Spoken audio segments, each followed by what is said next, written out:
So we're starting off with 1927. This is the timeline now, okay? 27 onwards. And the first major event of 1927 was the Delhi proposals. So what were the Delhi proposals? First up, let's look at these 4 points. These were a set of demands that were presented by Muhammad Ali Jinnah to protect Muslim rights.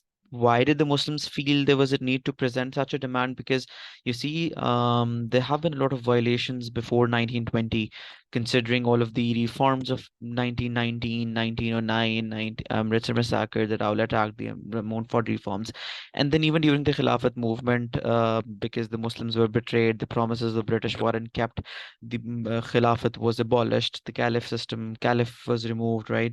So the Muslims now felt need that they need to further pressurize the British to sort of get more demands accepted, right? So the demands that were presented as part of Delhi proposals were one-third seats should be given to Muslims in central legislature through joint electorates. Joint electorates meant that all of the communities could vote together or choose representatives together. Then British reforms should be extended to Balochistan and NWFP. These provinces were neglected. Sindh should be separated from Bombay. Both of these were a single province, and the Muslims, because they were in majority in Sindh, they wanted it to get a separate provincial status. Number of seats should be given to Muslims living in Punjab and Bengal according to their population ratio, because there were more Muslims in Punjab and in Bengal as well. So they wanted seats according to their population ratio. For example, if let's say there are 100 people, you cannot, and then let's say another province has 50 people, you cannot expect to say, okay, 10 seats for every province. No, that's not fair. If there are more people in a particular province, they should be getting more seats as well. This is what the Muslims demanded. All right. Um,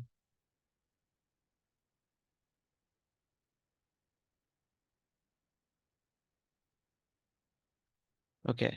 Then the next one is, why did Jinnah put forward the Delhi proposals?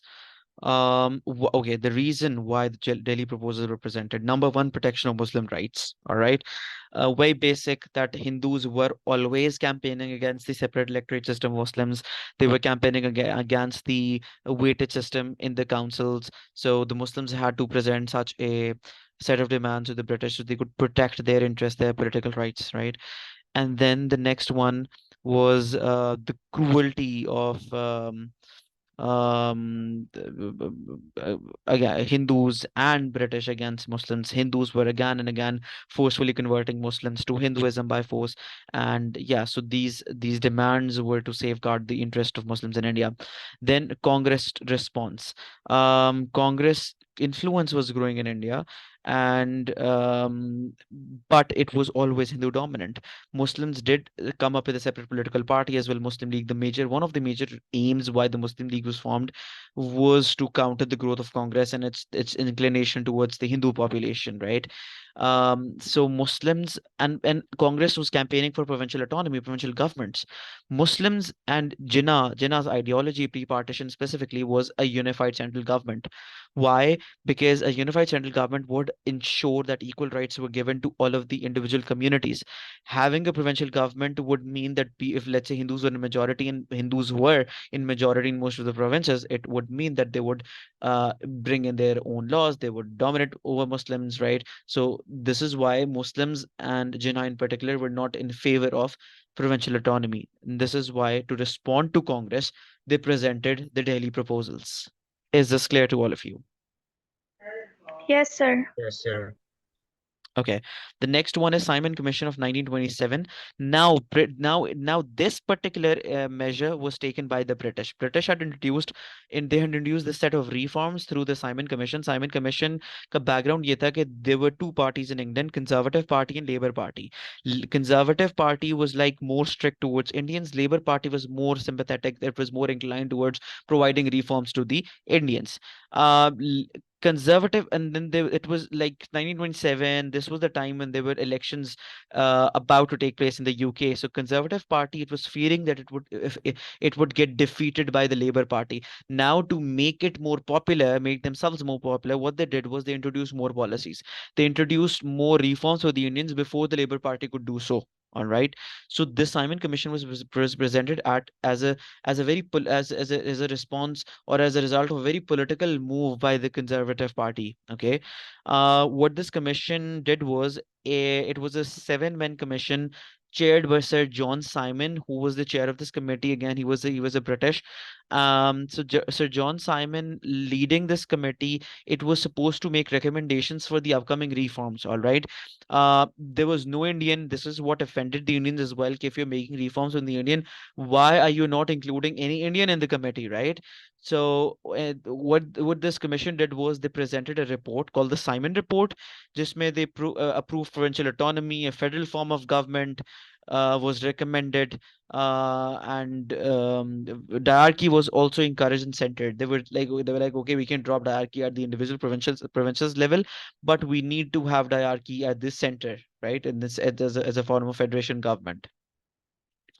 Why was the Simon Commission opposed by the Indians? Indians were not happy. Number one, because there was no Indian member, right? If you look at the analysis of this reason, there was no Indians in the commission, so the British could not clearly know what the Indians wished. This is why the Indians were dissatisfied by the working of this commission. The second reason was Muslim opposition. So, hold on, guys.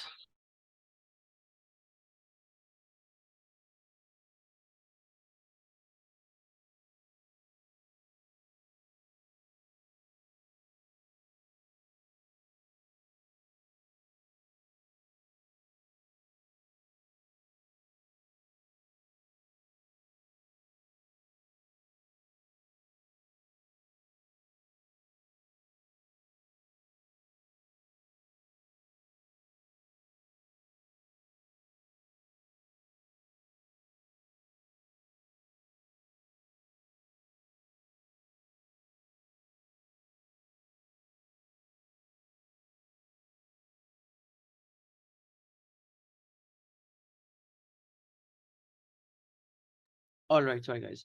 So then, yeah, the second reason is Muslim opposition. Muslims wanted NWFP to be considered as a whole single province, and they also wanted Sindh to be separated from Bombay, right?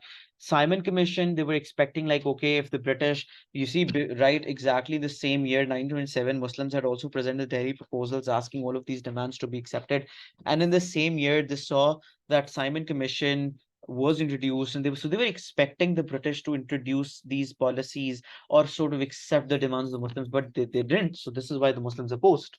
Okay.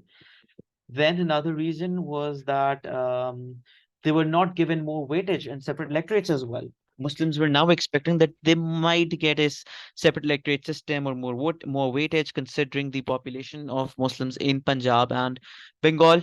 So yeah, they rejected the Simon Commission. Then a year later in 1928, the Nehru Report was presented.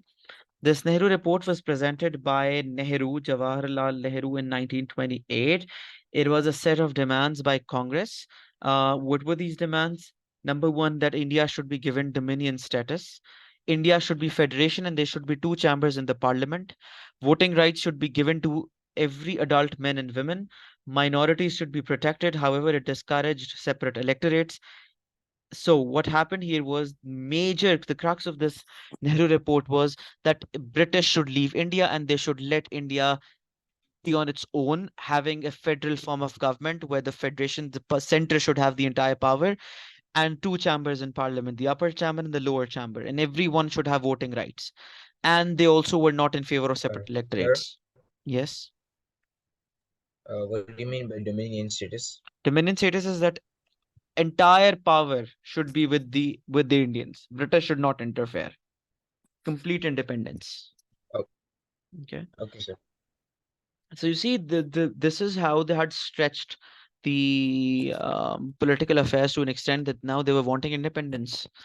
And they were also discouraging electorates to very cleverly. If you look at the Nehru report, it was like it was curated in a way to protect not just the federation because they knew Hindus were in majority. Nehru was protecting the Hindus, obviously, and they knew if the British had left, Hindus would get a chance to govern the entire subcontinent. So yeah, they were very cleverly curating all of these demands. Then, Muslim League opposed the Nehru report. Obviously, it was a very natural reaction.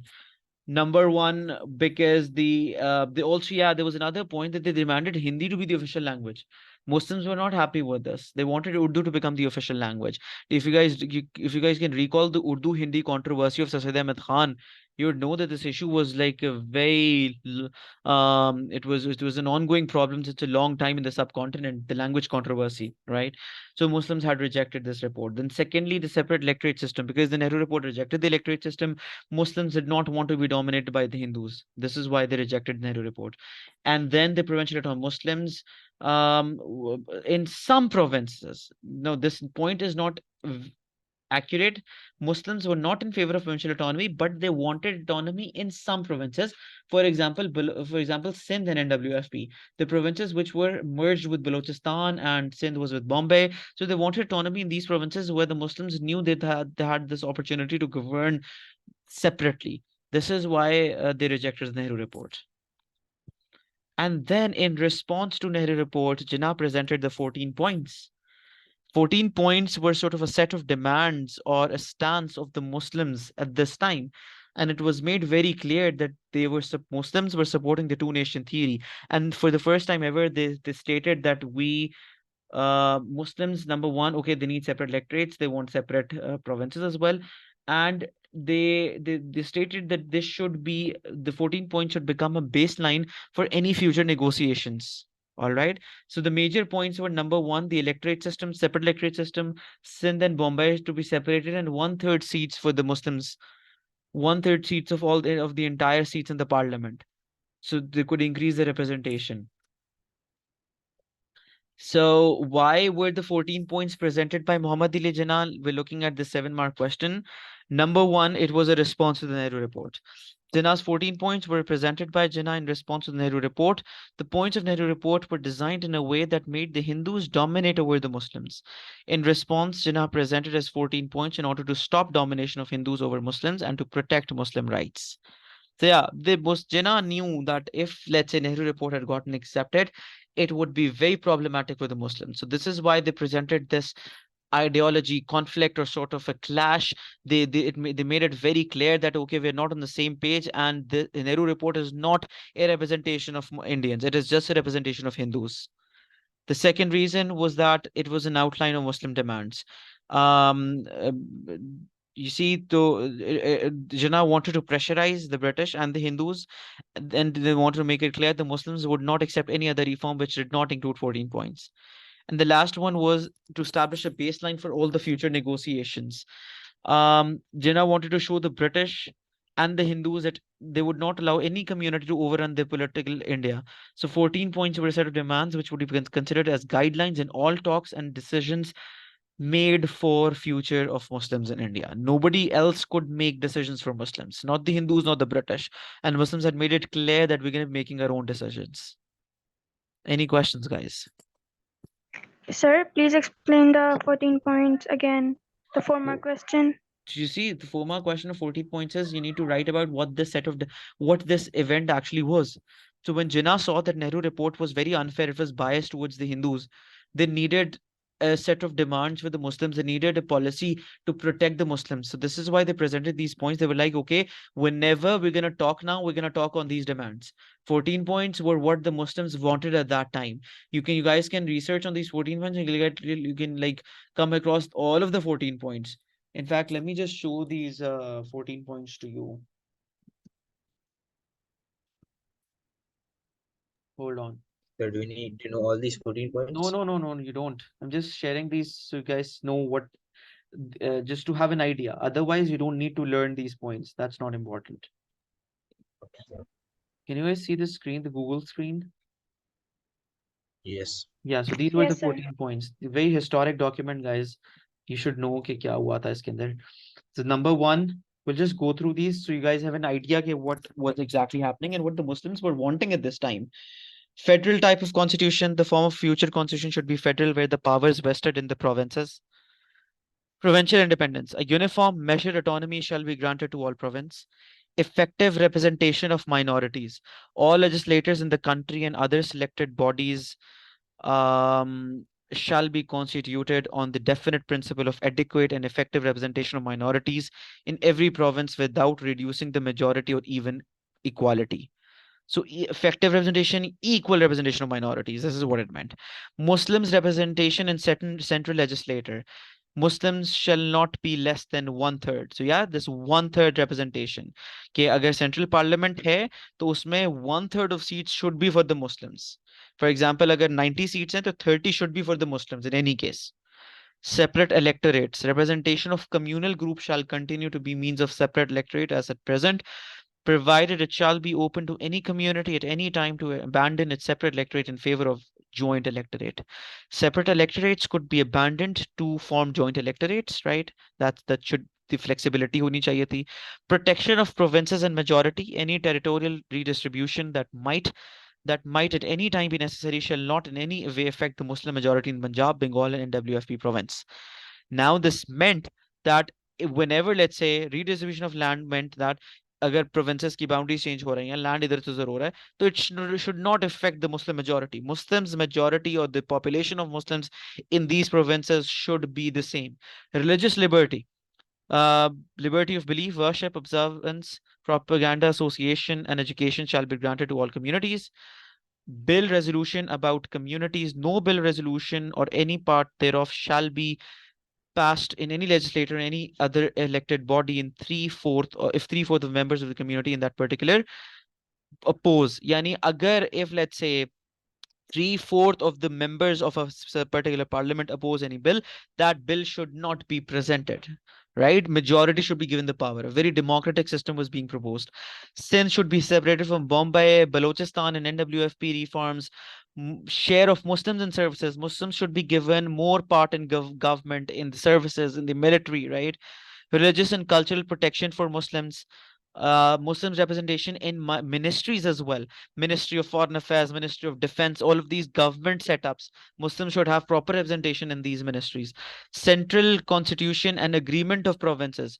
No charge shall be made in any constitution by the central legislature except with the conference of the states constituting the Indian Federation. That you can only present a constitution or any law if the provinces agree to that.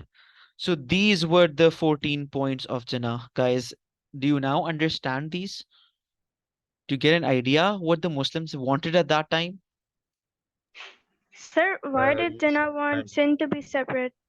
क्योंकि Like, Sindh why में not Muslim any other majority province? थी अब वो वहां पर थे so they were just looking at the provinces where the Muslims were in majority and having separate provinces would mean that they would not be dominated by the Hindus. Bombay was a Hindu dominant province. Okay. Yes, sir. So in for the exam point of view, guys, you don't have to memorize these 14 points. Look at how precisely they've written 14 points in this answer. That Jinnah wanted separate electorates, Muslim representation, separation of Sindh and Bombay, and one-third seats. That's it. This is now 1 point. Other points were that this entire 14-point system supported the two-nation theory. It was a response to the Nehru report. They were presented in 1929, right? So yeah, and they were a baseline for all the future negotiations. This is how you need to answer this question. Any questions so far? No. Sir, can't a 7-mark question come for these 14 points or just a 4-mark? This is a 14-mark question. Why were they presented? Okay, sir. Yeah, 7-mark question here. Okay. So guys, now what we can do is, yeah, okay.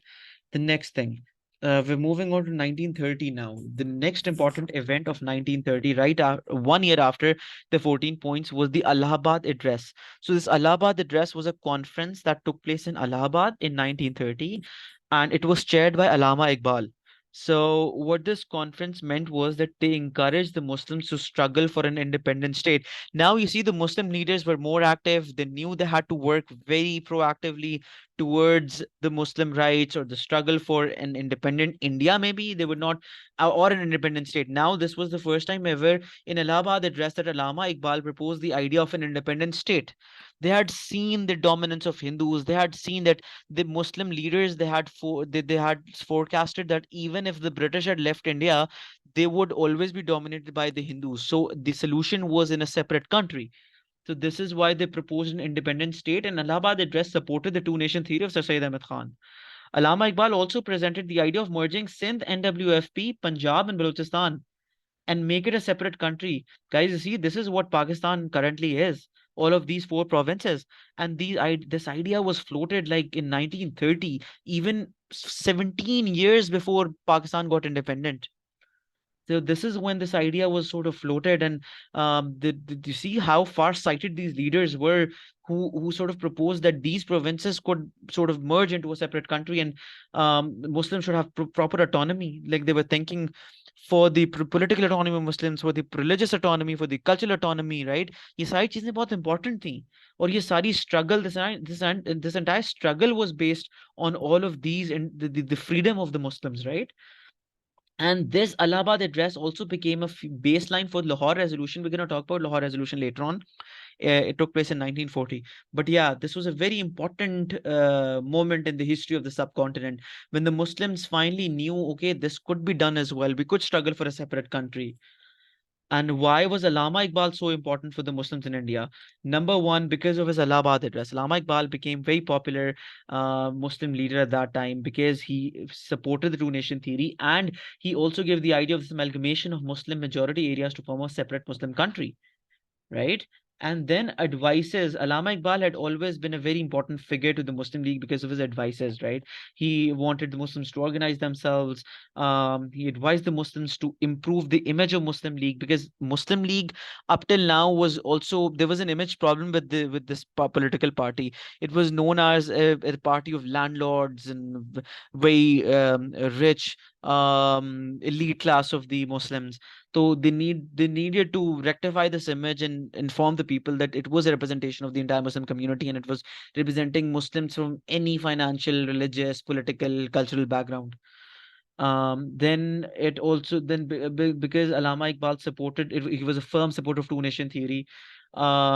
He also, this is why he was very famous. He also announces an Allahabad address and gave open support to nation theory.